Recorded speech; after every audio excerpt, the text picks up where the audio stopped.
وقال، اور اس نے کہا، یعنی حضرت یعقوب علیہ السلام کی بات ہو رہی ہے کہ انہوں نے کیا کہا، یا بنی، یا با نون یا اس کا روٹ ورڈ ہے، یا حرف ندا ہے جو پکارنے کے لیے آتا ہے. اصل میں یہ بنین تھا، جو کہ ابن کی جمع، ابن بیٹے کو کہتے ہیں، اس کی جمع بنون بھی آتی ہے، بنین بھی. تو وہ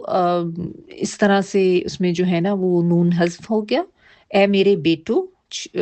اس میں ایک چھوٹی یہ جو ہے وہ میری کے لیے بھی آ رہی ہے، اور ایک روٹ ورڈ کی ہے با نون یا. لا نہیں،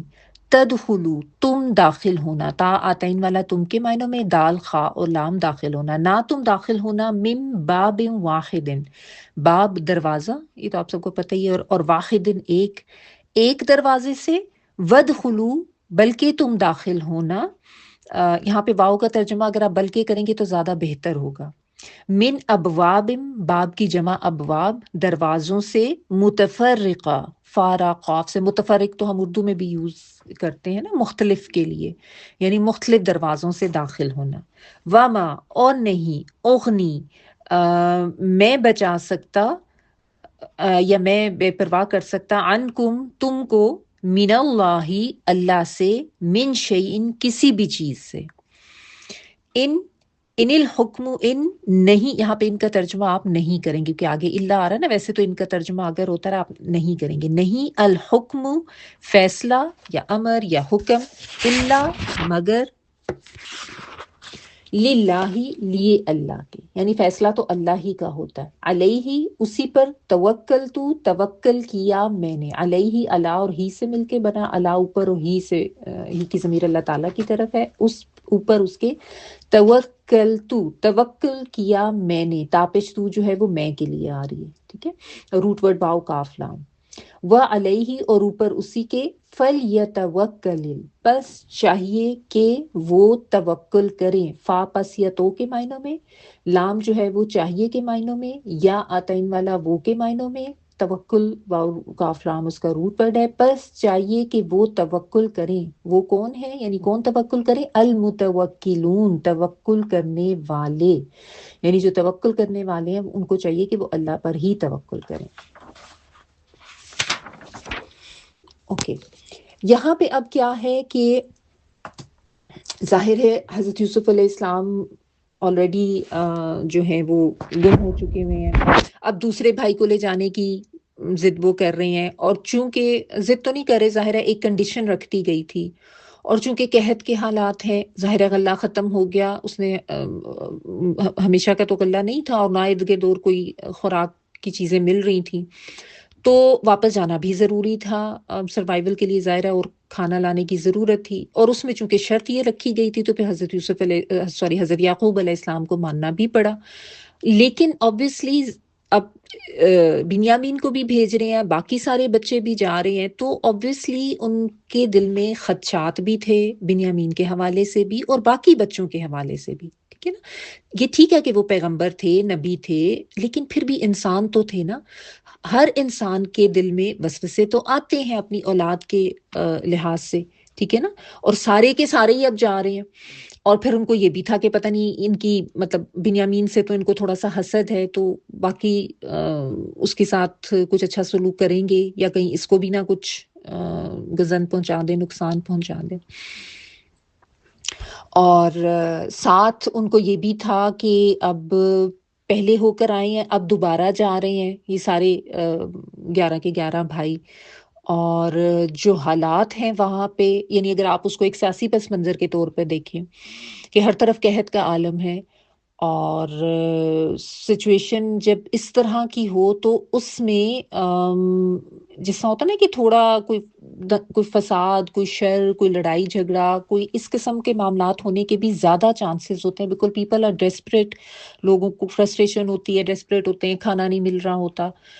تو اب یہ چیز بھی ان کے ذہن میں تھی.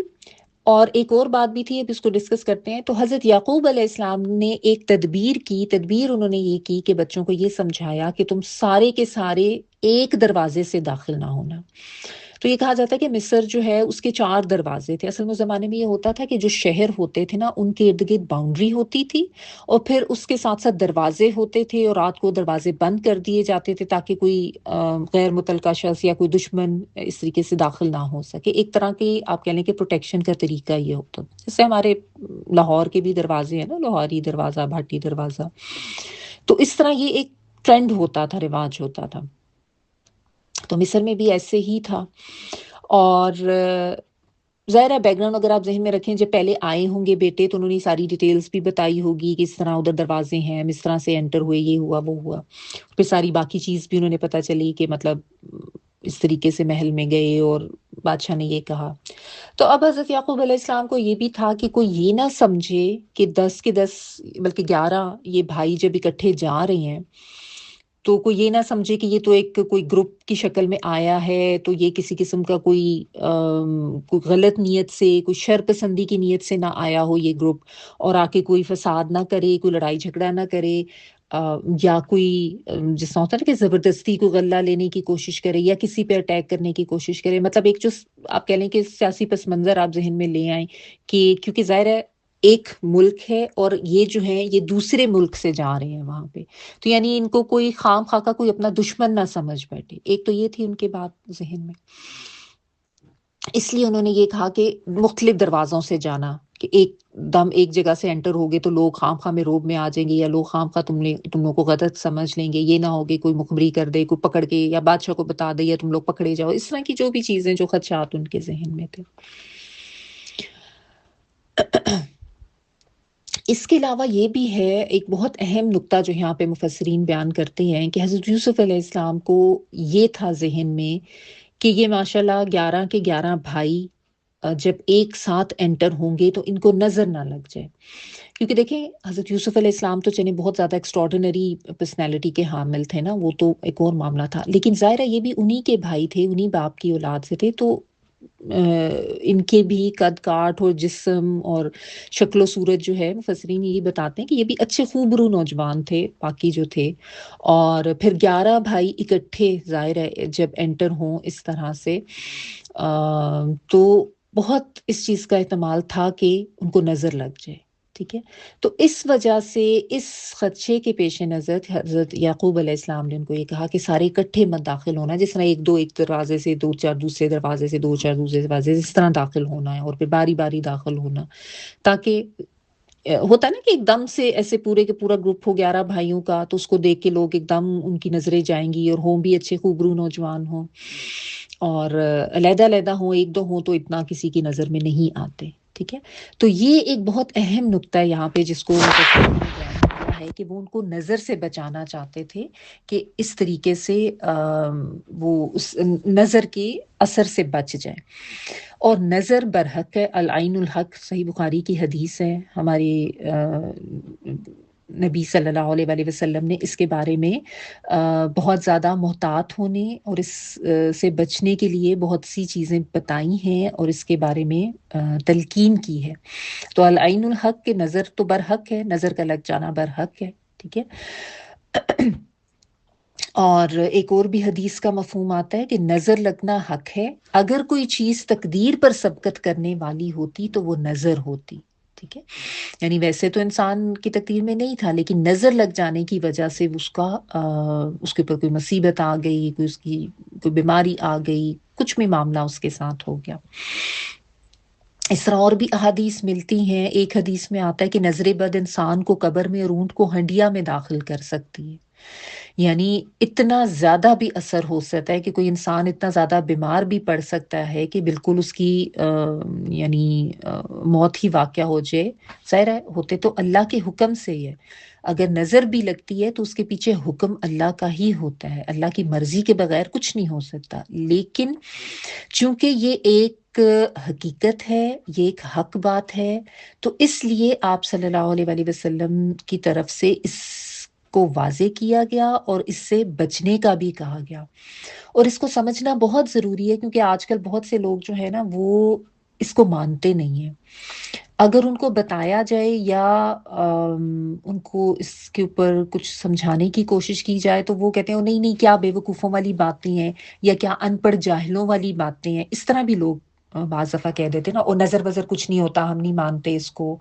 مطلب وہ جو زیادہ اپنے آپ کو کہہ لیں کہ ایجوکیٹڈ سمجھ رہے ہوتے ہیں اور جو اس طرح کی بات کرنے والے ہوتے ہیں ان کو جاہل یا کم علم سمجھ رہے ہوتے ہیں. تو یہ جو ایکسٹریم کا ایک رویہ ہے نا، اس کو ٹھیک کرنے کی ضرورت ہے. اصل میں تو وہ خود لا علم ہوتے ہیں جو اپنے آپ کو بہت ایجوکیٹڈ سمجھ کے یہ کہہ رہے ہوتے ہیں نا کہ نظر وظر کچھ نہیں ہوتی، ہم اس پہ بلیو نہیں کرتے، کیا بچوں والی باتیں یا کیا جاہلوں والی باتیں. اصل میں ان کو خود علم نہیں ہوتا، وہ خود علم سے دوری کی بنا پر جاہل ہوتے ہیں یا جہالت کا اظہار کر رہے ہوتے ہیں. کیونکہ یہ اتنی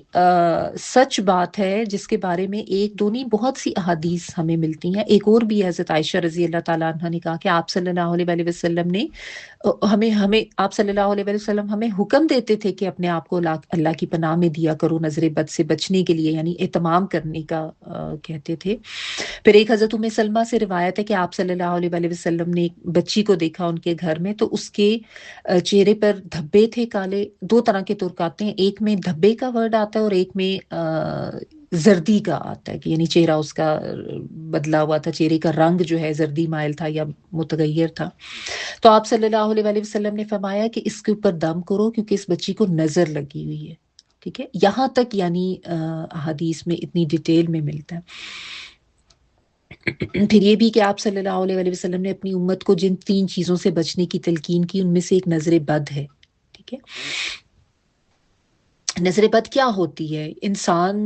جو ہوتے ہیں، اور یہ کوئی ضروری نہیں کہ کسی دشمن کی ہی نظر لگے، یہ بھی اس میں سمجھ لینا چاہیے. نظر تو کسی کی بھی لگ سکتی ہے نا. آپ انسان مطلب ماں کی نظر بھی لگ سکتی ہے، کسی بھی رشتہ دار کی نظر لگ سکتی ہے، کسی دوست کی، کوئی اچھی بھی اس سے دیکھے تو نظر سے تو نظر لگ سکتی ہے. ہوتا بیسیکلی یہی ہے کہ نظر جو ہے وہ اصل میں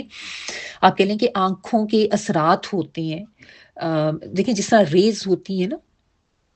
جس طرح سورج چاند کی ریز ہیں، یا جس طرح اب انسانوں نے بھی ایکس ریز وغیرہ اس طرح کی مختلف ریز بنا لی ہوئی ہیں، تو اسی طرح جو نگاہ ہے نا انسان کی، یہ بھی اثر رکھتی ہے. اس میں بھی ایک آپ کہنے کہ ایک طرح کی طاقت ہوتی ہے. آپ دیکھیں، آپ کو کوئی گھور رہا ہو نا، آپ کہ ایسے کہیں اس طرف ڈائریکٹ نظر نہ بھی ہو تو ایک دم آپ کو ایک احساس سا ہو جاتا ہے کہ as if somebody is staring at you. یا جس طرح جب ہم چھوٹے ہوتے تو مائیں ایسے گھور کے دیکھتی تھیں تو فوراً ایک اثر ہو جاتا تھا نا ایسے کر کے، کہ پتہ چل جاتا تھا کہ اس نظر کا کیا مطلب ہے. ٹھیک ہے، اسی طرح پیار کی نظر ہوتی ہے تو اس کو بھی ہم سمجھ لیتے ہیں. تو نظر جو ہے اس میں یعنی ایک ایفیکٹ ہوتا ہے. اور بیسیکلی خاص طور پہ جو حاسد ہوتے ہیں نا، جو جل رہے ہوتے ہیں یا جن سے برداشت نہیں ہوتی کسی کی کوئی خوشی، ان کی تو آنکھوں میں، ان کی نظر میں اور زیادہ وہ احساسات جو ہیں وہ آ جاتے ہیں. یعنی کسی کے دل کے جو جذبات ہوتے ہیں، آپ یہ کہہ سکتے ہیں کہ اس کی آنکھوں کے اثرات بن کر دوسرے کے اوپر ایسے ڈلتے ہیں کہ اس کے جسم کے اوپر اور اس کی روح کے اوپر وہ اثر انداز ہوتے ہیں. ٹھیک ہے، کبھی کوئی بیمار ہو جاتا ہے اس سے، یا کبھی ویسے کسی کی کوئی چیز دیکھ کے کوئی اتنی حسد کی نگاہ سے دیکھتا ہے کہ وہ چیز جو ہے اس میں کوئی نقصان ہو جاتا ہے اس انسان کے لیے. تو اس لیے آپ صلی اللہ علیہ وآلہ وسلم نے اس کی حقیقت کو بھی بیان کیا ہے اور اس سے بچنے کی تلقین بھی کی ہے.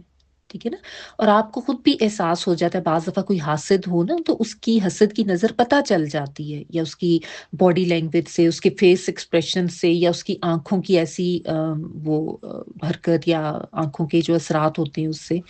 پتہ چل جاتا ہے. بعض دفعہ ایسے بھی ہوتے ہیں کہ آپ کسی سے مل کے آتے ہیں نا تو ایک دم آپ کو خود سے فیل ہوتا ہے جیسے آپ کے ایک دم سے ہیڈ ایک شروع ہو گیا ہے فور نو ریزن. چہرے پہ جیسے ایک آپ کو فیل ہوگا جیسے ایک دم گرمی سی آ گئی ہے، بلڈ جیسے آپ کا زیادہ سرکولیٹ کرنے لگ گیا، یا چہرہ گرم ہو گیا آپ کا. بعض دفعہ ایسے بھی ہوتا ہے. بعض دفعہ آپ دیتے ہیں اچھا بھلا بچہ کھیلتا کودتا ہنستا مسکراتا ہے، ایک دم اس کی طبیعت جیسے خراب ہو جائے گی، کسی نے دیکھ لیا یا کچھ ایسے گھر کے بھی لوگوں سے ہو سکتا ہے، ضروری نہیں کہ کسی دوسرے سے. تو یہ بیسیکلی جو ہے نا نظر ہی ہوتی ہے، نظر کا اثر ہوتا ہے. ٹھیک ہے. تو نظر محبت کی بھی ہو سکتی ہے، غصے والی بھی ہو سکتی ہے، حسد کی بھی ہو سکتی ہے، نفرت بھی ہو آنکھوں میں، نگاہ میں تو پتہ چل جاتی ہے نا کسی کی نگاہ میں آپ کے لیے اگر نفرت ہے تو وہ بھی پتہ چل جاتا ہے. ٹھیک ہے نا. تو ہم اس چیز کو عموماً جو ہے نا لوگ اس چیز کو نظر انداز کر دیتے ہیں، حالانکہ یہ ایک بہت اہم نقطہ ہے سمجھنے کا. ٹھیک ہے. اور لوگ اس کے بارے میں اتنا غیر سنجیدہ رویہ رکھتے ہیں یا یقین نہ کرنے والا رویہ رکھتے ہیں، تو یہ چیز ٹھیک نہیں ہے. آپ صلی اللہ علیہ وآلہ وسلم نے تو اس کے لیے دعائیں بھی بتائی ہیں. جب حضرت حسن اور حضرت حسین رضی اللہ تعالیٰ عنہ کو آپ صلی اللہ علیہ وآلہ وسلم دم کرتے تھے تو یہ دعا پڑھتے تھے، انی اعوذکما بکلمات اللہ التامات من کل شیطان وہامہ ومن کل عین لامہ، کہ میں تم دونوں کو اللہ کے کلمات تامہ یعنی کمپلیٹ مکمل کلمات کی پناہ میں دیتا ہوں، ہر شیطان سے، ہر موذی جانور سے، اور ہر بری نظر سے، نظر بد سے. ٹھیک ہے. تو آپ تو نے تو یہ دعائیں بھی سکھائی ہیں کہ پڑھنی چاہیے. اعوذ بکلمات اللہ التامات من کل شر ما خلق. پھر جو وہ ہے بسم اللہ الذی لا یضر مع اسمہ شیء فی الارض ولا فی السماء وهو السمیع العلیم، یہ پڑھنے کا کہا ہے کہ 3 دفعہ صبح پڑھ لیں، 3 دفعہ شام کو پڑھ لیں،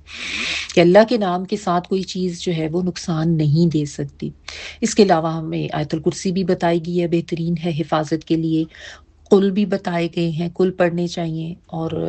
باقاعدہ ہاتھوں پہ پھونک کر ایسے اپنے جسم پر، چہرے پر. اور جو چھوٹے بچے ہیں ان کے لیے بھی یہ عمل کریں، ان کے لیے یہ جو مسنون دعائیں ہیں یہ بھی پڑھیں، آیت الکرسی بھی اور قل بھی. ٹھیک ہے. اور ان کو اللہ کی پناہ میں دیا کریں. بلکہ ایک واقعہ بھی ملتا ہے ایک صحابی کا، آپ نے سنا ہوگا کہ وہ نہا رہے تھے، جیسا ہوتا ہے نا جیسے کسی نہر وغیرہ پہ ہوں گے، انہوں نے آ کے کپڑے اتارے تو کسی دوسرے شخص کا وہاں سے گزر ہوا تو انہوں نے ایک دم دیکھ کے ان کے جسم کی بڑی تعریف کی کہ کتنا خوبصورت، he was very like fair, اور ان کی باڈی بڑی اچھی تھی. تو انہوں نے دیکھ کے ایک دم ان کو کہا کہ کیا زبردست جسم ہے، اور میں نے کبھی ایسا نہیں دیکھا، لیکن بس اسی طرح کے الفاظ کہے. تو وہ کہتے ہیں کہ وہ نہاتے نہاتے ایک دم وہ صحابی جو تھے وہ نیچے گر گئے، جیسا بے ہوش ہو گئے. تو نبی صلی اللہ علیہ وآلہ وسلم کو بتایا گیا، تو آپ صلی اللہ علیہ وآلہ وسلم نے پھر ان کو کہا، اس شخص کو بلا کے، کہ تم نے کیوں اپنے بھائی کی ہلاکت کا، میں مفہوم صرف آپ کو بیان کر رہی ہوں، ناٹ دا ایگزیکٹ ورڈز، کہ تم نے اپنے بھائی کی ہلاکت کا کیوں اہتمام کر لیا یا بندوبست کر لیا، یعنی تمہیں اس کو دیکھ کے ماشاء اللہ کیوں نہیں بولا، اس کے لیے دعائے خیر کیوں نہیں کی. اور پھر اس میں پھر یہ بھی آتا ہے کہ جن کی نظر لگی تھی ان سے وضو کروا کے، تو جو صحابی تھے ان کے سر پہ پانی بہایا گیا. تو یہ بھی ایک طریقہ ہے کہ اگر پتہ چل جائے کہ فلاں کی نظر لگی ہے تو اس کا وضو کروا کے یا اس کو نہلا کے، تو جو پانی اس سے اس کے وضو کا یا نہانے کا ہے نا، اس کو اس مریض کے سر پہ ایسے نا پیچھے کی طرف یوں بہا دینا چاہیے، ایسے کر کے، یا اوپر ایسے بہا دیں. تو یعنی اتنی تفصیل ملتی ہے ہمیں نظر کے برحق ہونے اور اس سے بچنے کے لیے، اور اگر لگ جائے تو کیا کرنا چاہیے، اس حد تک ہمیں پتہ چلتا ہے. تو کیسے لوگ اتنے آرام سے یہ کہہ دیتے ہیں کہ نظر کچھ نہیں ہوتی، یہ ایسی فضول باتیں، ہم اس کو نہیں مانتے. یا بعض دفعہ لوگ ہنسنا شروع کر دیتے ہیں، تمسخر اور آنا شروع کر دیتے ہیں، اور مذاق کرنے لگ جاتے ہیں. آپ دیکھیں مطلب نبی صلی اللہ علیہ وآلہ وسلم کی بات پہ اس طرح تمسخر کرنا، کیونکہ علم نہیں ہوتا نا، تو ایسے لوگوں کو سمجھانا بہت ضروری ہے کہ یہ کتنی سچ بات ہے، اور اس کے بارے میں تو باقاعدہ اتنی ڈیٹیلز ہمیں ملتی ہیں. تو نظر برحق ہے، اس کے بارے میں بہت محتاط رویہ رکھیں. دعاؤں کا بالخصوص اہتمام کریں، صبح کے وقت بھی، شام کے وقت بھی کچھ اپنے اوقات مقرر کر لیں، جیسے فجر کے بعد کر لیں، عصر کے بعد کر لیں، کیونکہ اس ٹائم پہ ڈیوٹیز چینج ہوتی ہے فرشتوں کی. اور یہ جو مسنون دعائیں ہیں، آیت الکرسی ہے، کل ہے، یہ ضرور پڑھا کریں اور اللہ سے پناہ مانگا کریں. کیونکہ جو وقت اب آگے آتا جا رہا ہے، جو مٹیریلزم لوگوں میں آتا جا رہا ہے نا، تو یہ حسد اور یہ جذبات ایک دوسرے سے مقابلے کے جو ہے نا، کثرت ایک دوسرے سے کرنے کے، یہ بہت زیادہ بڑھتے جا رہے ہیں. اور اس کی وجہ سے یہ نظر اور بھی زیادہ آپ کہہ رہے ہیں کہ اس کا اب اثر ہونے لگے. اور یہ بھی نبی صلی اللہ علیہ وآلہ وسلم کی حدیث سے پتہ چلتا ہے کہ لیٹر آن جو آگے آگے زمانہ جائے گا تو اس میں سب سے زیادہ جو ہے وہ اسی سے لوگ جو ہیں وہ ہلاک ہوں گے. تو اس لیے یہ جو لوگوں کی ایک عادت بن گئی ہوئی ہے نا، ہر چیز اٹھا کے سوشل میڈیا پہ پوسٹ کر دیتے ہیں، اپنے گھر کی ایک ایک چیز، ہم یہ لے کر آئے ہیں، ہم نے یہ خریدا ہے، ہمیں یہ کامیابی ملی ہے، اب ہمارے بچے کا یہ آج سالگرہ ہو رہی ہے، وہ ہو رہا ہے، ہر چیز اٹھا کے سوشل میڈیا پہ ڈال کے آپ خود ایکسپوز کر رہے ہیں اپنے آپ کو، اپنے گھر والوں کو، اپنے بچوں کو لوگوں کی نظروں کے سامنے، اور پیچھے وہی ہوتا ہے وہ نہیں نہیں کچھ نہیں ہوتا، اور نہیں نہیں کچھ نہیں ہوتا، اور دوسری چیز یہ ہوتی ہے کہ ہمیں بس پیسے کمانے ہیں، ویڈیوز پہ ویوز آئیں اور ہمارا جو ہے وہ چینل جو ہے وہ زیادہ سے زیادہ ہٹ ہو جائے۔ تو کتنا زیادہ اپنے آپ کو ایکسپوز کیا جا رہا ہے، اور پھر ٹی وی کے اوپر بھی بچوں کو بلا بلا کے اور ان کی حرکتیں اور یہ، تو اس چیز کو بہت زیادہ سنجیدگی سے سمجھنے کی ضرورت ہے۔ بلکہ آپ کو یاد ہوگا جب آج سے آپ لائک 20-22 سال پہلے بزرگ تو بلکہ یہ کہتے ہوتے تھے کہ بچوں کو آپ اگر فیڈر میں دودھ پلا رہے ہو تو فیڈر کو بھی کور کر کے رکھو، یعنی اس کے اوپر بھی کور چڑھا کے رکھو کہ کسی دوسرے کا بچہ اگر فیڈر اس طرح سے نہیں پیتا، دودھ نہیں پیتا، تو وہ ایسے حسرت سے دیکھے گی وہ ماں کہ اس کا بچہ تو بڑے آرام سے دودھ پی رہا ہے، تو کہیں نظر نہ لگ جائے۔ تو ایک زمانہ تھا کہ ہمارے بزرگ ان چیزوں کو سمجھاتے تھے اور لوگ بھی اس چیز کو سمجھتے تھے، لیکن آہستہ آہستہ بس وہ جب دنیا دار ہوتے گئے نا، اور دنیا کے علم کو زیادہ اہمیت دینی شروع کر دی اور اپنے دین کے علم کو کم اہم سمجھنا شروع کر دیا اور دین سے دوری اختیار کرتے گئے لوگ، تو پھر یہ خیالات اور پھر یہ معاملات بہت زیادہ ہو گئے۔ تو آپ خود بھی اس کا اہتمام کریں، بالخصوص اگر آپ نانی دادی ہیں، آپ کے نواسے نواسی پوتے پوتیاں ہیں، تو ان کے لیے اپنے بچوں کو سمجھائیں، خود بھی ان پہ دم کریں، بچوں کو بھی کہیں صبح شام ان کے اوپر دم کریں، اور جب بچے تھوڑے سینسیبل ہو جائیں تو بچوں کو خود دعائیں سکھائیں، یہ بسم اللہ الذی والی، یا اللہ معافنی فی بدلی معافنی فی سمی والی جو دعا ہے یہ بھی، تو اور یہ جو بھی نظر بد سے بچنے والی جو دعا ہے یہ، تو بچوں کو بھی سکھائیں کہ وہ پڑھیں، آپ خود ان کے اوپر پڑھ کے ان کو دم کریں اور اللہ کی پناہ میں ان کو دیں، ٹھیک ہے؟ تو یہ چیز سمجھنے کی بہت ضروری ہے، اور صرف بچوں کے حوالے سے نہیں، اپنی گھر کے اہل و عیال سب کے حوالے سے دعا مانگا کرے، اللہ تعالیٰ ہر چیز کو نظر بد سے محفوظ رکھے۔ تو بہرحال یہ ایک پوائنٹ یہاں پہ جو مفسرین ہیں وہ بیان کرتے ہیں کہ حضرت یعقوب علیہ السلام کو یہ تھا کہ وہ نظر سے ان کو بچائیں، تو اس لیے انہوں نے کہا کہ متفرق دروازوں سے داخل ہونا ہے۔ لیکن ایک اور بہت اہم پوائنٹ جو اس میں ہے، وما اغنی عنکم من اللہ من شیء، علم والے تھے نا، نبی تھے، حکمت والے تھے، تو انہوں نے ادھوری بات نہیں کی، ایک تدبیر انہوں نے بتائی ہے، تدبیر انسان نے کرنی ہے، تدبیر ان کو بتا رہے ہیں، لیکن ساتھ ان کو یہ کہہ رہے ہیں کہ اللہ کی تدبیر تو میں کر رہا ہوں، لیکن اللہ کے حکم کو نافذ ہونے سے میں تمہیں نہیں بچا سکتا، ٹھیک ہے؟ یعنی میں تو صرف ایک احتیاطی تدبیر تمہیں بتا رہا ہوں، ایک پریکاشنری میجرز لینے کا تمہیں کہہ رہا ہوں، لیکن اصل فیصلہ، اصل حکم تو اللہ ہی کی ذات کا ہوتا ہے، ان الحکم الا للہ، یعنی اللہ کے اختیار میں نہیں کوئی شامل ہو سکتا۔ یعنی میں اگر یہ تدبیر کر رہا ہوں، تمہیں بتا رہا ہوں، سمجھا رہا ہوں، اور تم اگر یہ تدبیر اختیار کرتے ہو تو یہ مت سمجھ لینا کہ تم اللہ کے اختیار میں شامل ہو گیا، معاذ اللہ، ایسے نہیں ہوتا۔ اصل حکم، اصل فیصلہ اللہ ہی کے پاس ہے، اگر بچو گے تو اللہ ہی کے حکم سے بچو گے، اور میں نے اللہ پر ہی توکل کیا، اور اللہ پر ہی چاہیے کہ توکل کرنے والے توکل کریں، ٹھیک ہے؟ اللہ کے علاوہ کسی اور چیز پر توکل نہیں کرنا۔ یعنی اس میں جو ہے نا، آپ کہہ لیں کہ تدبیر اور تقدیر کا فلسفہ بہت بہترین طریقے سے سمجھایا گیا ہے، اس آیت میں بھی اور اگلی آیت میں بھی۔ ابھی اگلی آیت بھی کر لیتے ہیں، پھر تھوڑا اور ڈیٹیل میں دیکھتے ہیں۔ یعنی کہ انسان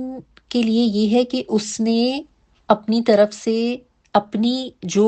علم اس کو ہے، جتنی اس کو سینس ہے، اس کے مطابق یہ سمجھتے ہوئے کہ بطور انسان، بحیثیت انسان، اس نے کوئی نہ کوئی اسٹریٹجی، کوئی نہ کوئی تدبیر، کوئی عمل ضرور کرنا ہے، ٹھیک ہے؟ کسی بھی چیز کے لیے، کسی چیز سے بچنے کے لیے، یا کچھ ہو گیا ہے تو اس کو ٹھیک کرنے کے لیے، لیکن اس کی نظر ہمیشہ اس چیز پر ہونی چاہیے کہ اصل طاقت، اصل قوت اللہ تعالیٰ کی ذات کی ہے، اور میں صرف ایک کوشش کر رہا ہوں، میں صرف ایک تدبیر کر رہا ہوں۔ ہاں اگر یہ تدبیر کامیاب ہو جاتی ہے تو وہ اللہ کی مرضی سے، اللہ کے حکم سے، اللہ کی طاقت سے ہوگی، اگر نہیں ہوتی تو وہ اللہ کا حکم اور اس کا فیصلہ،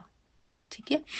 کیونکہ بعض دفعہ یہ ہوتا ہے، یہ اس چیز کو سمجھنے اس لیے ضروری ہے کہ بعض لوگ نا تدابیر اختیار کرتے ہیں اور یہ سمجھنا شروع کر دیتے ہیں کہ بس ہم نے تو اب یہ کر لیا ہے نا، اب تو بس یہ معاملہ ٹھیک ہونا ہی ہونا ہے، اور پھر وہ اپنے ساتھ اس چیز کو اتنا جوڑنا شروع کر دیتے ہیں، معاملہ ٹھیک ہو بھی جاتا ہے بعض دفعہ،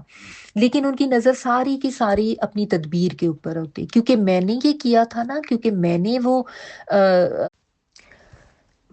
کہ میں نے یہ عمل کیا تھا نا، اس وجہ سے یہ معاملہ ٹھیک ہو گیا، اور وہ اللہ تعالیٰ کی اس میں انوالومنٹ، اللہ کی طاقت اس کو بالکل نظر انداز کر دیتے ہیں، ٹھیک ہے۔ آن دی ادر ہینڈ دوسرے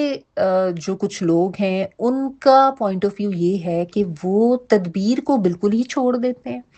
اور وہ یہ کہتے ہیں کہ بس علیہ توکل، تو میں نے اللہ پہ توکل کر لی ہے، جو کچھ ہونا ہے بس اللہ خود ہی کر دیں گے، مجھے کچھ کرنے کی ضرورت ہی نہیں ہے۔ وہ بھی ایک دوسری ایکسٹریم کا شکار ہو کے وہ بھی غلطی کی طرف چلے جاتے ہیں، تو دونوں ہی غلط کا شکار ہیں۔ یعنی نہ تو یہ کہ صرف تدبیر اختیار کر کے اس پہ پوری طرح تکیہ کرنا شروع کر دیں کہ بس اب تو یہ ہونا ہی ہونا ہے، کہ اور پھر انسان یہی سوچ لیتا ہے کہ اب کچھ ایسا ہوگا نا، اب میں نے یہ کر لینا تو میرا تو بس کام ٹھیک ہو جانا ہے۔ اور بعض دفعہ لوگ یہ کہتے ہیں کہ کچھ کرنے کی ضرورت ہی نہیں ہے، یہ تو بس اللہ تعالیٰ کے مرضی پہ ہے، اللہ تعالیٰ جو چاہیں گے خود ہی کر دیں گے۔ تو دیکھیں ایسا نہیں ہے، ان دونوں کے درمیان جو ہے نا وہ معتدل راستہ ہے، وہ بیلنس راستہ ہے، اور وہی صحیح راستہ ہے کہ اللہ کے اوپر توکل کرنا ہے، اس چیز کا یقین رکھنا ہے کہ فیصلہ اللہ کا ہی ہوتا ہے، اللہ تعالیٰ کے حکم سے وہ فیصلہ نافذ ہوگا، لیکن اس کا مطلب یہ ہرگز نہیں ہے کہ میں کچھ نہ کروں، میں ہاتھ پہ ہاتھ دھر کے گھر بیٹھا رہوں اور یہ کہوں کہ مجھے میرے منہ میں نوالا پہنچ جائے گا، کیونکہ جو اللہ نے رزق میرے لیے لکھا ہوا وہ تو میرے لیے آنا ہی آنا ہے۔ ایسا نہیں ہے، چرند پرند بھی آپ دیکھیں نکلتے ہیں صبح صبح اپنے دانا کی تلاش میں، محنت کرتے ہیں تو پھر دانا ملتا ہے نا ان کو۔ تو ہم انسان ہو کے، عقل و شعور والے ہو کے یہ کیسے سوچ کے بیٹھ جائیں کہ ہم کچھ بھی نہیں کریں گے، گھر بیٹھ جائیں گے، کچھ کرنے کی ضرورت ہی نہیں ہے، بس اللہ کر دیں گے جو بھی ہے، تو ایسا نہیں ہے۔ اللہ تعالیٰ نے اس دنیا کو اور اس دنیا کی زندگی کو اسباب کے ساتھ مشروط کیا ہے، تدبیر کے ساتھ، عمل کے ساتھ مشروط کیا ہے، تو وہ تدبیر اختیار کرنا ضروری ہے، عمل کرنا ضروری ہے، ٹھیک ہے نا۔ فرض کریں آپ بیمار ہوتے ہیں، آپ ڈاکٹر سے میڈیسن لے کر آتے ہیں، آپ کو میڈیسن کے لیے جانا بھی ہے، آپ کو میڈیسن لے کے اس میڈیسن کو کھانا بھی ہے۔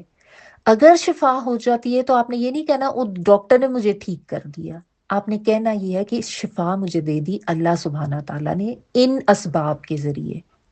ٹھیک ہے۔ تو یہ ایک وہ جو باریک نقطہ ہے نا، یا یہ جو ایک تعلق ہے تدبیر اور تقدیر کا، اس کو سمجھنا بہت زیادہ ضروری ہے۔ اسباب ضرور اختیار کرنے ہیں، لیکن بھروسہ مسبب الاسباب پر، کیونکہ ان اسباب میں اثرات ڈالنا یہ اللہ سبحانہ تعالیٰ کی طاقت ہے، اللہ تعالیٰ کی طرف سے وہ ممکن ہوگا، وہ حکم ہوگا تو اس دوائی سے آپ کو شفا ہوگی، تو آپ کی وہ تدبیر کامیاب ہوگی، تو آپ کی اس اسٹریٹجی سے آپ کو کامیابی ملے گی، ورنہ نہیں ملے گی۔ تو یہ جو چیز ہے نا یہاں پہ سمجھنا چاہیے کہ جو توکل کرنے والے ہیں وہ اللہ پر ہی توکل کرتے ہیں، چاہے وہ جتنی مرضی تدابیر اختیار کر لیں، چاہے وہ جتنی مرضی اسباب اختیار کر لیں، جتنا بھی عمل کر لیں، ان کی نظر اس سے کبھی نہیں ہٹتی کہ اصل طاقت اللہ کی ہے، اصل مدد دینے والی ذات اللہ کی ہے، اصل کامیابی دینے والی ذات اللہ کی ہے، اس کے ہاتھ میں سب اختیار ہے، میرا کوئی اختیار نہیں ہے۔ میں نے اگر کچھ کیا، کچھ اسباب اختیار کیے، اللہ کی دی توفیق سے وہ اسباب اختیار کیے، اور اللہ نے ہی ان اسباب کو میرے لیے پر اثر بنایا، اور مجھے یہ کامیابی ہوئی، یا مجھے یہ شفا ملی، یا جو بھی معاملہ جس طرح سے ہے، ٹھیک ہے۔ تو اس نقطے کو سمجھنا ضروری ہے۔ ٹھیک ہے، تو یہی بات وہ کہہ رہے ہیں کہ میں نے اللہ پر توکل کیا، بھلے میں تمہیں یہ تدبیر بتا رہا ہوں لیکن اس تدبیر کو بتانے کا میرا مقصد یہ نہیں ہے کہ میرا سارا بھروسہ اس تدبیر کے اوپر ہے کہ بس تم یہ کر لو گے تو پھر سب کچھ ٹھیک ہے اور اللہ کی ذات کو میں کوئی اہمیت ہی نہیں دے رہا. تو ایسی بات نہیں ہے، میں تو اللہ پر ہی توکل کرتا ہوں، اللہ پہ توکل کرتے ہوئے تمہیں یہ تدبیر اختیار کرنے کا کہہ رہا ہوں، جو کہ ایک مومن کا نظریہ ہونا چاہیے کہ بے شک تدابیر کریں، بھروسہ اللہ پر. ٹھیک ہے، اگلی آیت بھی کر لیتے ہیں، اس میں بھی کافی امپورٹنٹ چیزیں. وَلَمَّا دَخَلُوا مِنْ حَيْثُ أَمَرَهُمْ أَبُوهُمْ مَا كَانَ يُغْنِي عَنْهُمْ مِنَ اللَّهِ مِنْ شَيْءٍ إِلَّا حَاجَةً فِي نَفْسِ يَعْقُوبَ قَضَاهَا وَإِنَّهُ لَذُو عِلْمٍ لِمَا عَلَّمْنَاهُ وَلَكِنَّ أَكْثَرَ النَّاسِ لَا يَعْلَمُونَ. اور جب وہ داخل ہوئے، یعنی مصر میں اب وہ چلے گئے ہیں، جب وہ داخل ہوئے جس طرح کہ ان کے باپ نے انہیں حکم دیا تھا، وہ انہیں اللہ سے کچھ نہیں بچا سکتا تھا مگر یہ یعقوب علیہ السلام کے دل کی ایک خواہش تھی جسے اس نے پورا کیا. اور اور تمہیں کیا خبر، یعقوب علیہ السلام صاحب علم تھے اس وجہ سے کہ ہم نے انہیں علم سے نوازا تھا، مگر اکثر لوگ ان حقیقتوں کو نہیں جانتے. اچھا، لفظی ترجمہ دیکھ لیں. وَلَمَّا، اور جب، دخلوا، وہ داخل ہوئے، من حیثو، جہاں سے، امرہم، حکم دیا تھا ان کو، کس نے؟ ابوہم، ان کے باپ نے. امر حکم، ہم ان کو، ماں کانا، نہ تھا کہ، یہاں پہ ماں جو ہے وہ نہ کے معنوں میں ہوگا، نہ وہ تھا، یغنی، وہ کام آتا. یہ ورڈ ویسے تو غنی ہے، غین نون اور یا، جو کہ مالدار یا دولت مند یا بے پرواہ ہونے کے لیے آتا ہے، اور یہ اس طرح سے بھی اس کا ترجمہ بنتا ہے کہ وہ ان کو کچھ کام نہ آیا یا ان کو بے پرواہ نہ کر سکا، ان کے لیے کچھ ہیلپ فل نہ ہو سکا، اس معنوں میں بھی یہ آتا ہے نا. ما اغنی عنہ مالہ وما کسب، جو ہم پڑھتے ہیں سورت میں. تو یہ اس طرح سے بھی اس ورڈ کا مطلب بنتا ہے، روٹ وہی ہے غین نون اور یا والا. عنہم، ان کو، من اللہ، اللہ سے، من شیئن، کچھ بھی، یعنی اللہ کے حکم سے بچانے میں وہ ان کو کچھ مانے نہ ہوا، کچھ کام نہ آیا. الا، ما سوائے، حاجتن، ایک حاجت تھی، ہا واو جیم، فی نفسی یعقوب، حضرت یعقوب علیہ السلام کے اندر، ان کے نفس میں ایک حاجت تھی. قداہا، قاف داد یا، اس نے پورا کیا اس کو. قضا جو ہے وہ پورا کرنے کے معنوں میں، جس طرح کوئی فیصلہ کرنا، جیسا قاضی جو ہے وہ معاملے کو پورا کر دیتے ہیں، حکم دے دیتے ہیں، فیصلہ جاری کر دیتے ہیں، تو قضا جو ہے وہ پورا کرنے کے معنوں میں بھی آتا ہے کہ اس نے پورا کیا اس کو. وَإِنَّهُ، اور بے شک وہ، لَذُو عِلْمٍ، البتہ علم والا تھا. البتہ، زو زوی زی، یہ والا والے اس طرح سے آتا ہے، اور علم کے لیے ہے کہ البتہ علم والا تھا. لما، واسطے اس کے، جو علمناہ، علمہ سکھایا تھا، نہ ہم نے، ہو اس کو. علمہ جو ہوتا ہے نا کسی دوسرے کو سکھانے کے لیے آتا ہے، تعلمہ خود سیکھنے کے لیے آتا ہے، جیسے تعلیم حاصل کرنا. اور نون الف نا ہم کے لیے آ رہا ہے، ہو اس کو سکھایا تھا ہم نے اس کو، یعنی اللہ سبحانہ تعالیٰ اپنی طرف نسبت کر کے کہہ رہے ہیں کہ جو علم ہم نے اس کو سکھایا تھا، اس کی بنا پر اس کو اللہ تعالیٰ، اس نے یہ کیا تھا اور وہ علم والا تھا. ولیکن، لیکن، اکثر الناسی، اکثر لوگ، لا، نہیں، یعلمون، وہ علم رکھتے. یا تعین والا وہ کے معنوں میں، عین لام میم علم، واو نون پلورل کا، یعنی اکثر لوگ جو ہیں وہ علم نہیں رکھتے. اچھا، اب پچھلی جو آیت تھی وہ کنعان کے علاقے کے اندر جو کچھ ہوا وہاں تک تھی، جبکہ حضرت یعقوب علیہ السلام ان کے جانے سے پہلے ان کو نصیحت کر رہے ہیں اور تدبیر اختیار کرنے کا کہہ رہے ہیں، لیکن تدبیر کے ساتھ ساتھ جو اصل حقیقت ہے اس کو بھی سمجھا رہے ہیں کہ یہ نہ ہو کہ بچے جو ہیں وہ یہ سمجھنا شروع کر دیں کہ بس جی ہم نے تدبیر کر لی ہے تو اب تو ہم نے سارا کچھ جو ہے وہ اپنے ہاتھ میں لے لیا. تو اس سے یہ بھی نقطہ پتہ چلتا ہے کہ والدین کو نا بچوں کی تربیت اس نہج پر کرنی چاہیے کہ آپ ان کو اسٹریٹجیز اپنانا ضرور سکھائیں، احتیاطی تدابیر اپنانا بھی ضرور سکھائیں، لیکن ان کو ساتھ یہ بتائیں کہ اصل توکل اللہ پہ ہے، کیونکہ اصل کرنے والی ذات اللہ کی ہے، اصل طاقت اللہ کے ہاتھ میں ہے۔ کبھی کچھ کامیابی حاصل کر لینے پہ یا کبھی تمہارے کسی تدبیر کے مؤثر ہو جانے پہ یہ مت سمجھ لینا کہ یہ تم نے کیا۔ تو یہ تربیت بہت ضروری ہے، ٹھیک ہے۔ اب جو ہم نے آیت پڑھی ہے، یہ آیت نمبر 68، اس میں معاملہ وہ بتایا گیا ہے کہ جب اب وہ 11 بھائی جو ہیں وہ مصر میں داخل ہو گئے ہیں اور انہوں نے وہ اسٹریٹجی اپنائی ہے، ایک دروازے سے داخل نہیں ہوئے، متفرق دروازوں سے ہی وہ داخل ہوئے ہیں۔ تو ہوا یہ کہ جب وہ مختلف دروازوں سے داخل تو ہو گئے، لیکن یہاں پہ اللہ سبحانہ تعالیٰ نے ایک حقیقت بیان کی ہے کہ اللہ کے حکم سے تو ان کو کوئی چیز بچا نہیں سکتی تھی، جو اللہ تعالیٰ کا فیصلہ تھا وہ نافذ ہونا تھا۔ ہاں، حضرت یعقوب علیہ السلام کے دل میں بطور باپ، بطور انسان جو ان کے جذبات تھے، ایک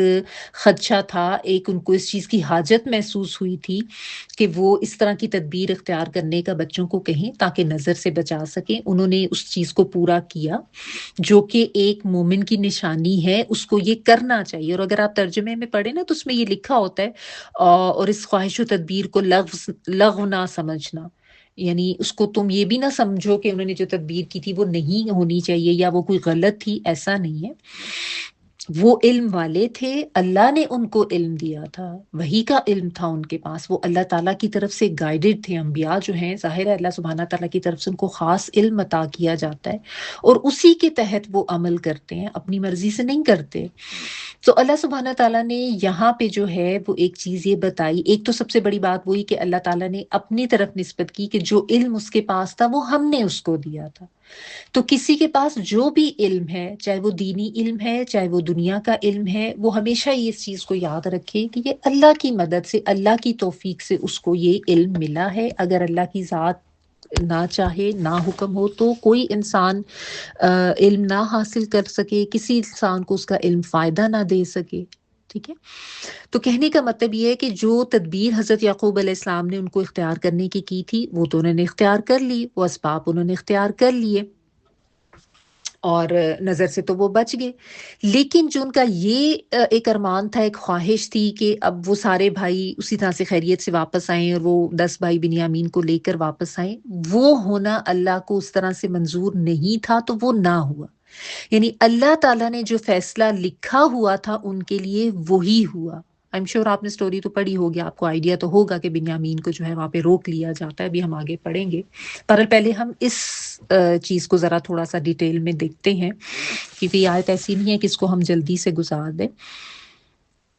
تو اس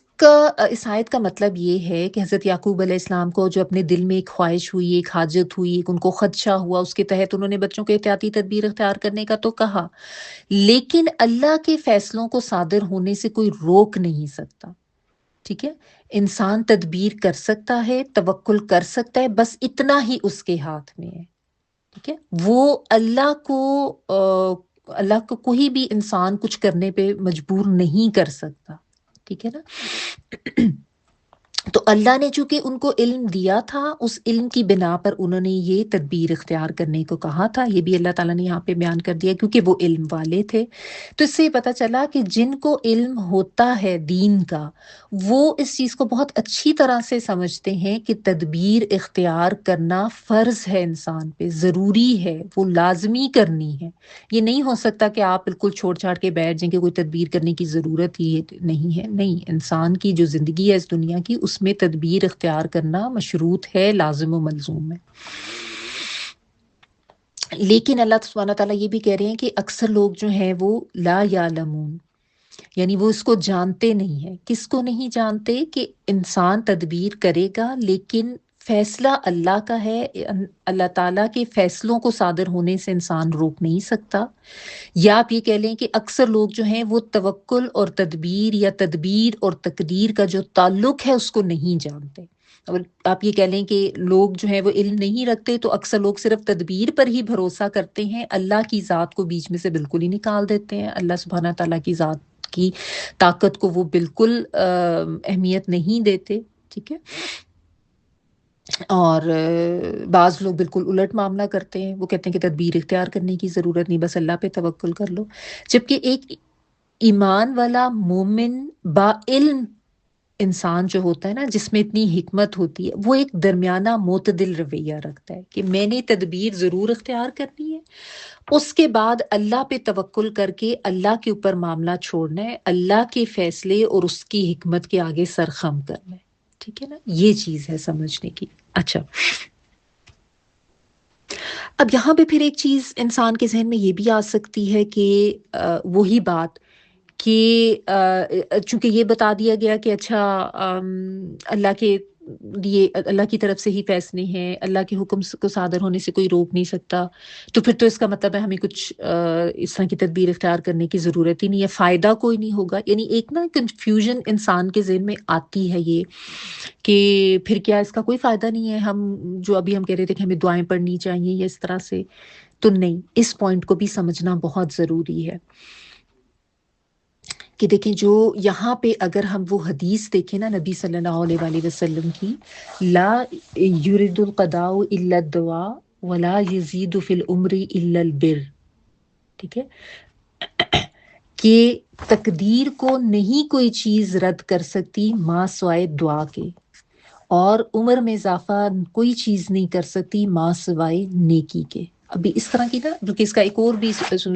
ایک اس حدیث کا ملتا ہے جس میں لا یزید فی العمر الا البر ولا یرد القدر الا الدعاء. یہ اس طرح سے بھی آتا ہے، پہلے میں لا یرد القضاء شروع میں آتا ہے، دوسری میں لا یرد القدر، قدر کا ورڈ آتا ہے اور اینڈ پہ آتا ہے. ٹھیک ہے، تو قضاء و قدر جو ہے ایک ہی معنوں میں ہوتا ہے. یعنی یہ نبی صلی اللہ علیہ وآلہ وسلم نے نا تقدیر کے حوالے سے دعا کے فلسفے کو بہت خوبصورت طریقے سے بیان کیا ہے کہ تقدیر کو نہیں کوئی چیز بدل سکتی ماں سوائے دعا کے. ٹھیک ہے، اور پھر یہ بھی پتہ چلتا ہے کہ عمر میں اضافہ ہوتا ہے نیکی کرنے سے، بعض حدیث میں آتا ہے صدقہ خیرات کرنے سے، بعض میں آتا ہے صلہ رحمی کرنے سے، رشتہ داروں کے ساتھ تعلقات اچھے کرنے اور اگر بگڑے ہوئے ہیں تو ان کو ٹھیک کرنے سے. تو یہ چیزیں عمر میں اضافے کا باعث بنتی ہیں. ٹھیک ہے، اچھا، اب پھر یہ انسان کنفیوز ہوتا ہے کہ کیا تقدیر بدل سکتی ہے یا کیا تقدیر نہیں بدل سکتی. تو یہ کیا پھر بات ہوئی، کیونکہ ہمیں یہ بھی پتا ہے کہ اللہ تعالیٰ کی طرف سے جو تقدیر لکھ دی گئی ہے، جو فیصلہ لکھ دیا گیا ہے، وہ اٹل ہے، اس میں کوئی تبدیلی نہیں ہے. کیونکہ یہ تو ہمیں پتا ہے کہ اس کائنات کو بنانے سے بھی 50,000 سال پہلے اللہ سبحانہ تعالیٰ نے قلم، پین جو ہے نا، اس کو تخلیق کیا تھا. پہلی سب سے جو مخلوق ہے نا، وہ یہ پین ہی ہے جو اس وقت آپ نے پکڑا ہے نا ہاتھ میں، اگر پکڑا ہوا ہے تو یہ بہت اہم چیز ہے. اور اس کو تخلیق کر کے اللہ سبحانہ تعالیٰ نے کہا تھا کہ لکھو. تو قلم نے پوچھا تھا کہ کیا لکھوں، تو اللہ سبحانہ تعالیٰ نے کہا تھا کہ دنیا میں اول دن سے لے کر آخر دن تک ہونے والے تمام واقعات کو لکھ دو. اور پھر اللہ سبحانہ تعالیٰ نے وہ سب جو ہے وہ اپنے پاس لوح محفوظ میں محفوظ کر لیا. صحیفے سوکھ گئے، قلم خشک ہو گئے، یعنی وہ چیز جو ہے وہ لکھ دی گئی. اب یہاں سے نا یہ تقدیر اور پھر تقدیر کا فلسفہ، اس کو سمجھنے کی ضرورت ہے. سب سے پہلے دیکھیے تقدیر کیا ہے. ہم سب کو پتہ ہے کہ اسلام کے ہمارے جو ایک عقائد ہیں ان کا ایک حصہ ہے، اور اس کا مطلب یہ ہوتا ہے کہ اللہ کی طرف سے کائنات کی ہر چیز کے لیے، ہر کام کا ایک وقت، ایک خاص اندازہ اور ایک فیصلہ جو ہے وہ مقرر کر دیا جاتا ہے. اس کو ہم تقدیر کہتے ہیں، اللہ کا فیصلہ، اللہ کی طرف سے رکھا جانا والا وقت. یعنی اللہ تعالیٰ نے کائنات میں ازل سے ابد تک جو کچھ ہونے والا ہے اس کو اپنے علم ازلی میں لکھ لیا ہوا ہے، اپنے پاس لکھ کے لوح محفوظ میں رکھ لیا ہوا ہے. ٹھیک ہے، تقدیر کو آپ یہ بھی کہہ سکتے ہیں کہ اللہ کا علم ہے. اللہ کو اپنے علم سے سب کچھ پتا ہے، کون کس وقت کہاں پہ کیا کرے گا، کیا اسٹریٹجی کرے گا، اس کے ساتھ کیا ہوگا، کہاں پیدا ہوگا کیا. اللہ کے علم تو اتنا زیادہ وسیع ہے کہ اس کے بارے میں تو ہم سوچ بھی نہیں سکتے نا، ہماری سوچ ختم ہو جاتی ہے. اللہ تعالیٰ کے علم کا تو کوئی احاطہ کر ہی نہیں سکتا. اچھا، اب یہ جو بات ہے نا، کیا تقدیر بدل سکتی ہے، تقدیر کس طرح کی ہوتی ہے، جب لکھا گیا ہے تو پھر کچھ کرنے کا فائدہ کیا ہے، پھر ہم اسباب کیوں اختیار کریں. تو اس چیز کو تھوڑا سا کلیریفائی کر لیں، اس چیز کو سمجھ لیں کہ تقدیر کی جو ہے نا اقسام ہے، اور علماء اس کو اس طریقے سے بیان کرتے ہیں. بعض نے تو زیادہ ڈیٹیل میں بیان کیا ہے کہ 5 قسم کے اس کے لیول ہیں، لیکن میں اس کو زیادہ کمپلیکیٹڈ نہیں کرنا چاہتی. بنیادی جو 2 اس کی اقسام ہے نا، وہ بس میں آپ کو سمجھا دیتی ہوں تاکہ تھوڑا سا یہ فلسفہ ہمیں سمجھ آ جائے. دیکھیں، ایک ہے تقدیر قطعی، اس کو کہتے ہیں، یا تقدیر مبرم بھی کہا جاتا ہے، یعنی فائنل، کہ جو اٹل فیصلہ جس میں کوئی تغیر و تبدل ممکن نہیں ہے، وہ آخری فیصلہ جو اللہ کی طرف سے لکھ دیا گیا ہے، جو لوح محفوظ میں ہے، ٹھیک ہے، وہی جو میں نے آپ کو کہا نا 50,000 سال پہلے وہ لکھ دیا گیا سب کچھ۔ اب اس میں بہت سی ایسی چیزیں آ جاتی ہیں، لیکن اب ظاہر اب ہم اس کی ایگزامپل کو سمجھنے کی کوشش کریں کہ کیا ہے۔ تو دیکھیں جیسے ہم میں سے کسی کو اس چیز پہ کوئی قدرت نہیں حاصل کہ وہ کب پیدا ہوا، ہم کوئی اپنی پیدائش کے وقت کو اپنی مرضی سے تبدیل نہیں کر سکتے تھے، نہ ہم کر پائے۔ ہم اس چیز کو تبدیل نہیں کر سکتے تھے کہ ہم نے جن والدین کے گھر میں ہم پیدا ہوئے ان کے علاوہ کہیں پیدا ہو جاتے، ایسا پاسبل نہیں تھا۔ جو انسان کی موت کا وقت لکھا گیا ہے اس کو بھی نہیں کوئی ٹال سکتا، اس کو کتنا رزق ملے گا، کہاں سے ملے گا، اس کی شکل و صورت کیا ہوگی، اس کا قد کاٹ کیا ہوگا، اس کا رنگ کیا ہوگا، یہ ایسی چیزیں ہیں جو جن کے اوپر انسان کا اختیار نہیں ہے، ٹھیک ہے نا۔ تو یہ اس کو علماء جو ہے وہ تقدیر مبرم میم بے رے میم، ٹھیک ہے، یا تقدیر قطعی کہتے ہیں، ٹھیک ہے۔ اس کے علاوہ ایک دوسری تقدیر ہے جس کا آپ کہہ لیں کہ اس کو تقدیر معلق کہتے ہیں، معلق ہونا، ٹھیک ہے، لٹکا ہوا ہونا، جس میں آپ کہہ لیں کہ تبدیلی ممکن ہے۔ یہ وہ تقدیر ہے جو کسی شرط کے ساتھ لکھی گئی ہو، ٹھیک ہے، اور اس میں جو ہے تغیر و تبدل ممکن ہوتا ہے، ٹھیک ہے۔ اب وہ کیسے ممکن ہوتا ہے کہ یہ اس میں لکھا ہوتا ہے اس میں کہ اس بندے کے لیے یہ اس قسم کی فرض کریں کوئی مشکل آئے گی، کوئی پریشانی ہوگی، لیکن وہ بندہ اتنی دعا کرے گا، یا ویسے ہی مشکل وغیرہ نہیں بھی تھی، وہ بندہ کوئی اتنا ایسا نیکی کا کام کرے گا، کوئی ایسی صلہ رحمی کرے گا، کوئی ایسا نیکی کا کام، کوئی اس طرح کا صدقہ خیرات کرے گا کہ اس کے اوپر سے وہ مصیبت ٹل جائے گی، ٹھیک ہے، اور اس کی زندگی میں عافیت ہو جائے گی۔ فرض کریں اس کی زندگی لکھی ہوئی تھی کہ وہ اتنے سال تھی، اور لیکن اس بندے نے صلہ رحمی کی، اس نے جو بھی نیکی کی، جو بھی ہمیں احادیث سے ڈیٹیلز پتہ چلتی ہیں، تو اس کی وجہ سے اب اس کی عمر جو ہے وہ بڑھا کے اتنی کر دی گئی، ٹھیک ہے۔ لیکن ان دونوں کو جو ہے وہ اللہ کے علم سے آپ جوڑیں گے کہ پہلے سے ہی اللہ کے علم میں یہ سب کچھ تھا، ٹھیک ہے،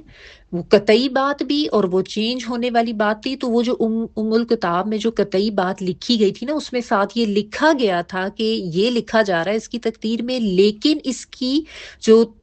تبدیلی ہوگی تقدیر میں وہ اس کے فلاں فلاں عمل کی وجہ سے ہوگی۔ اور یہاں پہ پھر یہ بات آتی ہے کہ دعا تقدیر کو بدل سکتی ہے، یہ بھی ایک حدیث کا مفہوم ہے نا، کہ دعا جو ہے وہ تقدیر کو بدل سکتی ہے۔ یہ جو میں نے ابھی آپ کو بتایا، لا یرد القدر الا الدعاء یا لا یرد القضاء الا الدعاء، ٹھیک ہے۔ تو اس میں یہ ہوتا ہے، اور یہاں سے پھر دعا کی اہمیت بے تحاشا پتہ چلتی ہے کہ دعا جو ہے وہ کتنی بے مثال طاقت ہے، اور دعا کتنی اہم چیز ہے۔ ایک حدیث کا مفہوم تو یہ بھی آتا ہے کہ دعا ان مصائب کے لیے بھی نفع مند ہے جو نازل ہو چکی، اور ان کے لیے بھی فائدہ مند ہے جو ابھی نازل نہیں ہوئی۔ تو اے اللہ کے بندو دعائیں کیا کرو، یہ باقاعدہ جو حدیث ہے نا اس کے پورے الفاظ اس طرح سے آتے ہیں۔ ان الدعاء ينفع مما نزل ومما لم ينزل فعلیکم عباد اللہ بالدعاء، جو نازل ہو چکی ان کے لیے بھی نفع مند، جو ہونے والی ہے اس کے لیے بھی فائدہ مند ہے دعا۔ تو اے اللہ کے بندو دعا کیا کرو، یعنی اس میں اتنا زیادہ انسان کو سمجھایا گیا ہے کہ اس کے لیے دعا کرنا کتنا ضروری ہے۔ کہ دیکھیں کوئی ایسی چیز جو کلیمٹی جو آپ کے اوپر آ گئی، مطلب وہ تو لکھا تھا نا کہ وہ آنی ہی آنی تھی، ٹھیک ہے، اب آ گئی ہے تو اس میں بھی انسان یہ نہ کرے کہ ہے اب تو کچھ نہیں ہو سکتا، اب تو میں بیٹھ جاؤں بس، ایسے نہیں۔ اس میں دعا کریں، بہت زیادہ دعا کریں، بہت زیادہ اللہ تعالیٰ سے مانگیں، کیونکہ دعا میں بہت طاقت ہے۔ اور ہو سکتا ہے آپ کی تقدیر میں یہ لکھا ہو کہ یہ بندہ دعا کرے گا تو اس کے اوپر سے مصیبت اس طریقے سے ہٹ جائے گی کہ اس مصیبت میں بھی اس کو عافیت مل جائے گی۔ تو اس لیے عافیت میں بھی دعا مانگے اور مصیبت آنے پر بھی دعا مانگے۔ بلکہ نبی صلی اللہ علیہ وسلم کی حدیث کا ایک مفہوم یہ بھی ہے، ترمذی میں آتی ہے کہ اللہ سے مانگی جانے والی چیزوں میں سے جسے وہ دے، اس سے زیادہ کوئی چیز اس کی پسندیدہ نہیں کہ اس سے عافیت مانگی جائے۔ تو عافیت کی دعا جو ہے نا وہ بہترین دعا آپ صلی اللہ علیہ وآلہ وسلم نے بتائی ہے کہ پسندیدہ دعا ہے کہ عافیت مانگا کرو اپنے لیے. تو جو اس طرح کی دعائیں ہیں اللہم انی اسألک العفو والعافیۃ فی الدنیا والآخرہ، پھر اس میں بھی آگے بھی آتا ہے اللہم انی اسألک العفو والعافیۃ فی دینی و دنیای و اہلی و مالی اللہم استر عوراتی وامن روعتی، لمبی دعا ہے یہ. تو اس طرح کی دعائیں اپنے اوپر لازم کریں. جیسا میں نے آپ کو کہا نا فجر کے بعد عصر کے بعد یہ 2 اوقات اپنے لیے مقرر کر رہے ہیں کہ اس میں ہم نے بیٹھ کے باقاعدہ یہ دعائیں ضرور مانگنی ہے. ٹھیک ہے، یہ ذہن میں ضرور رکھیں کہ ٹھیک ہے اللہ تعالیٰ کا فیصلہ ہوتا ہے، لیکن ہمیں ساتھ یہ پتہ ہے کہ اگر کچھ نازل ہو گیا اس میں بھی آپ کو عافیت ملے گی. فرض کریں کوئی بیماری آ گئی، فرض کریں کوئی نقصان ہو گیا، کوئی مشکل ہو گیا، تو اگر آپ دعائیں مانگتے رہتے تھے نا، دیکھیں یہ کسی کو گارنٹی نہیں دی گئی کہ آپ دعائیں مانگیں گے تو آپ جو ہیں بالکل کبھی کسی بیماری کا شکار نہیں ہوں گے، آپ کبھی کسی نقصان کا شکار نہیں ہوں گے. ہاں اگر آپ دعائیں مانگتے رہے ہیں عافیت کی، حفاظت کی، بچنے کی، اگر کوئی فیصلہ اللہ کی طرف سے ہو بھی گیا ہے تو آپ دعائیں پہلے بھی مانگتے تھے، آپ اس مصیبت کے دوران بھی مانگتے رہے، آپ توکل کرتے رہے اللہ پہ، آپ یقین سے مانگتے رہے، تو آپ کو اس مصیبت میں بھی اللہ تعالیٰ عافیت دے کے اس سے نکال لیں گے. ٹھیک ہے نا. یہاں پہ بھی جو ہے نا یہی فلسفہ جو ہے وہ بیان کیا گیا ہے کہ وہ متفرق دروازوں سے داخل ہو گئے، جیسے کہ باپ نے سمجھایا تھا، تدبیر تو انہوں نے اختیار کر لی، لیکن اللہ کے فیصلے کو صادر ہونے سے تو وہ نہیں روک سکے. اور اس میں اللہ کا فیصلہ یہ تھا کہ ابھی بنیامین جو ہیں ان کو وہاں پہ روک لیا جائے گا مصر میں، اور جو بھی ہم آگے ڈیٹیلز پڑھیں گے، اور ویسا ہی ہوا. لیکن اس میں بھی آپ یہ دیکھیں کہ وہ فیصلہ ہو بھی گیا اللہ تعالیٰ کی طرف سے. یعنی حضرت یعقوب تو یہ چاہ رہے تھے کہ سیدھے سیدھے جائیں بچے اور سیدھے سیدھے خیر و عافیت سے سارے کے سارے 11 کے 11 واپس بھی آ جائیں، ایسا نہیں ہوا.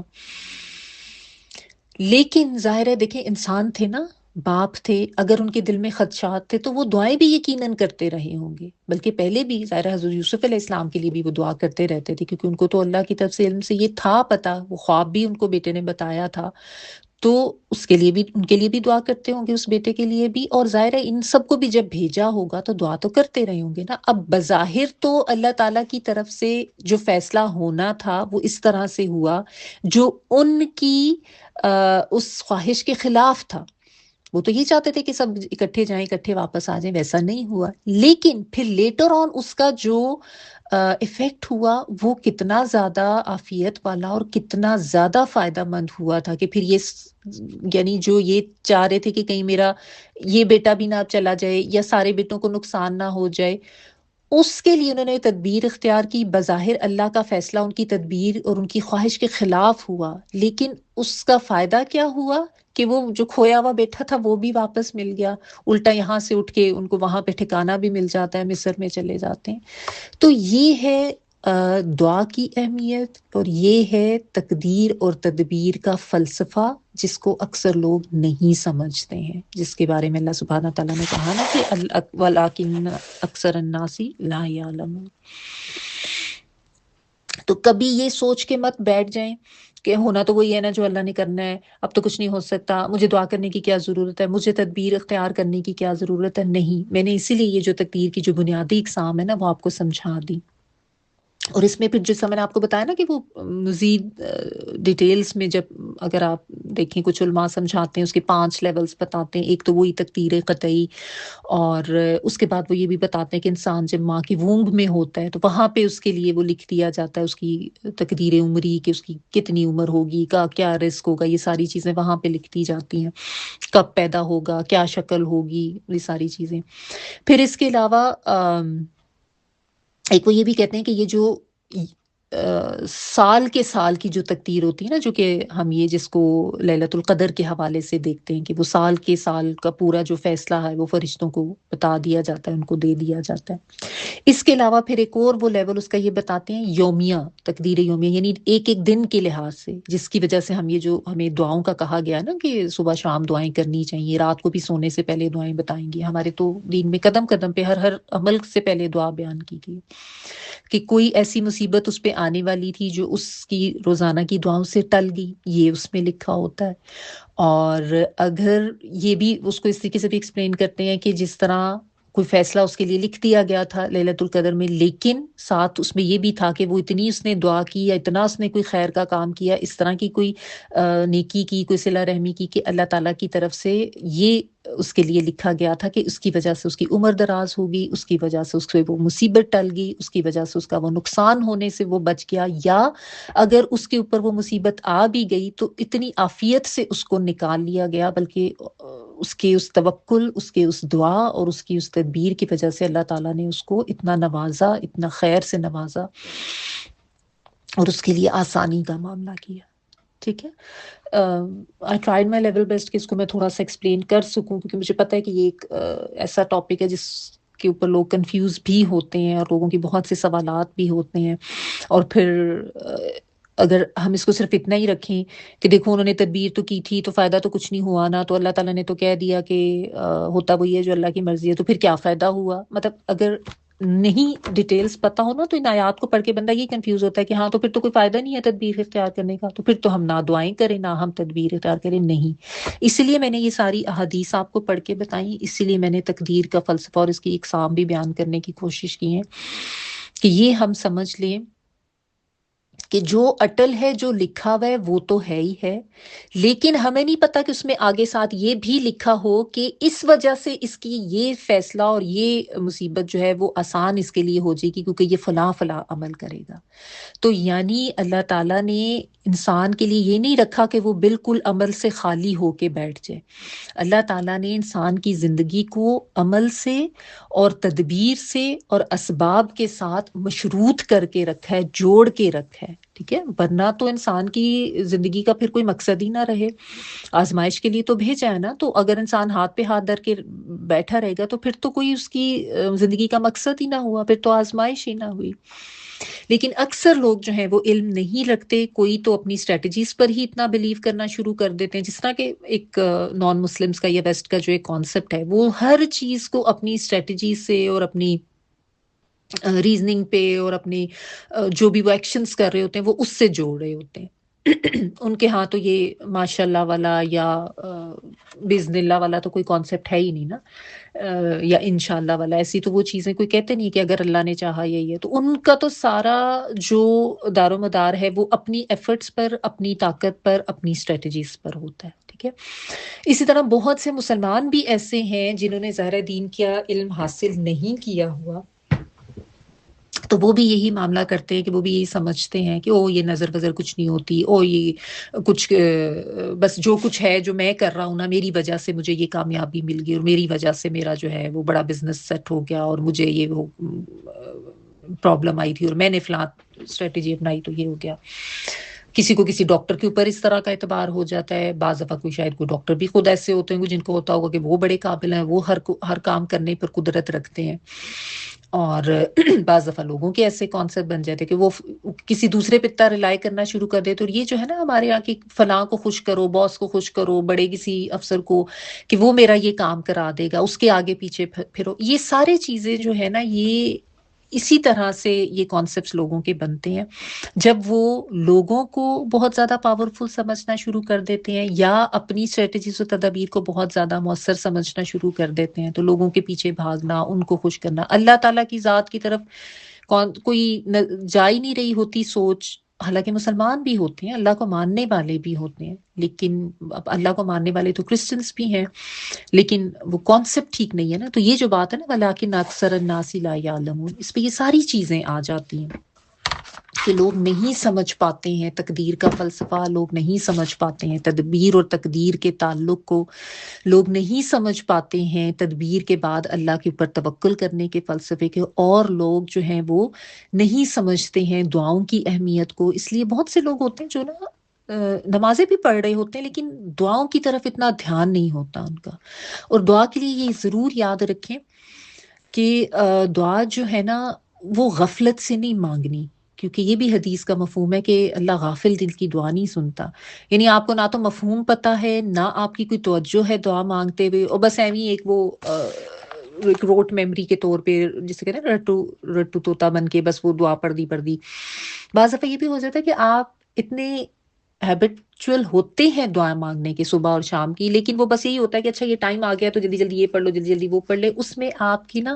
نہ تو وہ توجہ مرکوز ہوتی ہے، نہ دل میں وہ احساس اور جذبہ ہوتا ہے، اور نہ وہ اس طرح سے تڑپ سے انسان مانگ رہا ہوتا ہے. تو بعض دفعہ اس لیے بھی ایسا ہو جاتا ہے کہ کوئی ایسی کوئی چیز کوئی تکلیف آتی ہے اللہ کی طرف سے کہ اللہ تعالیٰ آپ کو تھوڑا سا شیک کرتے ہیں، تھوڑا سا ہلاتے ہیں. پھر انسان تکلیف میں جس طرح اللہ سے مانگتا ہے جڑ کے اور جتنے تڑپ سے اور جذبے سے، وہ عام حالات میں نہیں مانگتا. تو اس لیے یہ یاد رکھیں کہ غفلت سے دعائیں نہیں مانگنی، جذبے کے ساتھ، سوچ کے ساتھ اور پورے شوق کے ساتھ اور اللہ پہ یقین رکھتے ہوئے دعائیں مانگیں. ٹھیک ہے، یعنی آپ کی دعا جو ہے وہ ایک بالکل ایسے کوئی بے جان سی چیز نہیں ہونی چاہیے. دعا کا جو ایسنس ہے دعا مانگنے کا، اس کو ضرور ذہن میں رکھیں، اس کو سمجھ کے دعا کو مانگے کہ میں نے بس ایک خانہ پوری نہیں کرنی ہے. ایک تو یہ کہ آپ نے صرف دعائیں یاد نہیں کرنی، دعاؤں کا ترجمہ بھی آپ کو آنا چاہیے نا، کہ آپ یہ لمبی لمبی دعائیں یاد کر لیں، آپ کو پتہ ہی نہ ہو میں کیا مانگ رہا ہوں. اللہم انی اسألک خیر ھذا اليوم وخیر ما فیہ وخیر ما فیہا، یا اللہم انی اسألک العفو والعافیہ. آپ پڑھ رہے ہیں، یاد آپ نے کر لی ہیں، بعض دفعہ بچپن سے یاد کی ہوتی ہیں، پتہ ہی نہیں ہوتا. بالکل ایسی جس طرح اکثر لوگوں کو نماز کا ترجمہ نہیں آتا، ان کو نہیں پتا کہ وہ نماز میں کیا پڑھ رہے ہیں. تو یہ بھی غافل ہونے والی بات ہے نا. تو اس غفلت سے نکل کے بہت زیادہ جذبے کے ساتھ اور فہم کے ساتھ دعا مانگے، تڑپ کے ساتھ دعا مانگے. ٹھیک ہے، اور کوئی مشکل آ گئی ہے، مصیبت آ گئی ہے، تو اس میں بھی اللہ پہ توکل نہ چھوڑیں، اللہ کا دامن نہ چھوڑیں، اللہ سے جڑ کے رہیں، اللہ تعالیٰ پہ یقین رکھیں کہ اللہ تعالیٰ جو ہے وہ آپ کو ضرور اس سے نکالیں گے. اور اسی لیے ضروری ہے کہ آپ عافیت میں بھی اللہ کو نہ بھولیں. یعنی خیر اللہ تعالیٰ کی ذات تو اتنی رحمان و رحیم ہے، جو بھی اس کو جس وقت بھی یاد کرے، جو بھی اس سے استغفار کرے، جو بھی اس سے مدد مانگے، اللہ تعالیٰ تو ضرور سنتے ہیں. اللہ تعالیٰ نے تو خود کہا ہے نا، اللہ تعالیٰ کے تو اتنے وعدے ہیں، فَاذْكُرُونِي أَذْكُرْكُمْ، اجیبوا دعوت الداعی اذا دعان. یہ بھی اللہ سبحانہ تعالیٰ نے بتایا ہے، ادعونی استجب لکم، کہ مجھ سے مانگو میں تمہاری دعا قبول کروں گا، میں ہر پکارنے والی کی پکار سنتا ہوں. استغفار کے حوالے سے بھی اللہ تعالیٰ نے اتنے وعدے انسانوں سے کیے ہیں کہ کسی نے اپنی جانوں پر اسراف بھی کیا ہو تو وہ میرے سے مایوس نہ ہو. اللہ تعالیٰ تو سب گناہ بخش دیتے ہیں، اور مصائب میں استغفار بھی ضرور کرنا چاہیے. تو یہ سارے اللہ سبحانہ تعالیٰ کے وعدے ہیں، ان پر یقین رکھتے ہوئے، اللہ پہ توکل رکھتے ہوئے، اللہ کے فیصلوں پر یقین رکھتے ہوئے اللہ سے دعا مانگنی ہے. اور دعا بھی جو ہے نا، یہ بھی تدبیر میں آتی ہے، یہ بھی تدبیر کا ہی ایک حصہ ہے. اور اس کے علاوہ دوا بھی جو ہے، یعنی جو آپ میڈیسن لے رہے ہیں وہ بھی ضرور کرنی. یہ بھی نہ آپ کریں کہ صرف دعا کر لوں گی تو ٹھیک ہو جائے. کسی کا سر پھٹ گیا، آپ اس پہ بیٹھ کے دعائیں کرنے لگ جائیں اور کوئی اس کو ٹریٹمنٹ نہ دیں تو کیا ہوگا؟ ظاہر ہے اس کا نقصان ہی ہوگا نا. آپ نے اس کو بینڈیج بھی کرنی ہے، خون روکنے کی کوشش بھی کرنی ہے، دوائی بھی دینی ہے، اور ساتھ دعا کرنی ہے کہ اللہ تعالیٰ اس کو شفا دے. تو اس چیز کو یاد رکھیں کہ اللہ تعالیٰ نے اسباب کے ساتھ مشروط کیا ہے ہماری اس زندگی کو. ہم اسباب و تدبیر کو چھوڑ کے بیٹھ کے زندگی نہیں گزار سکتے. نہ تو محض دعائیں اور نہ محض توکل کافی ہے، اور نہ محض دعاؤں اور توکل کو چھوڑ کے صرف تدبیر اختیار کر کے ان پہ رلائی کر لینا کافی ہے. دونوں ضروری ہیں، اور جو علم والے ہوتے ہیں وہ اس تعلق کو سمجھتے ہیں، اور ان کا رویہ وہی معتدل اور ان کے درمیان رہنے والا ہوتا ہے. یہ اصل فلسفہ سمجھنے کی ضرورت ہے تدبیر اور تقدیر کا. ٹھیک ہے، اچھا، نظر کے حوالے سے جو بات تھی نا، اس میں ایک چیز بیچ میں رہ گئی تھی، وہ پوائنٹ بھی نوٹ کر لیں کہ جب بھی کسی کی کوئی اچھی چیز دیکھیں تو اس کے لیے دعا ضرور کریں. جو ہے نا بارک اللہ فیک، کہ اللہ تمہیں اس میں برکت دے، یہ ضرور بول دیا کرے. اللہم بارک بول دیا کرے. یہ جس طرح سورۃ القاف میں ہمیں بتایا گیا نا کہ ماشاء اللہ لا قوت الا باللہ، یہ پورا پڑھ دیا کرے نا. ولولا اذ دخلت جنتک قلت ماشاء اللہ لا قوت الا باللہ، کہ اس نے یہ کیوں نہ کہا جب وہ اپنے باغ میں داخل ہوا.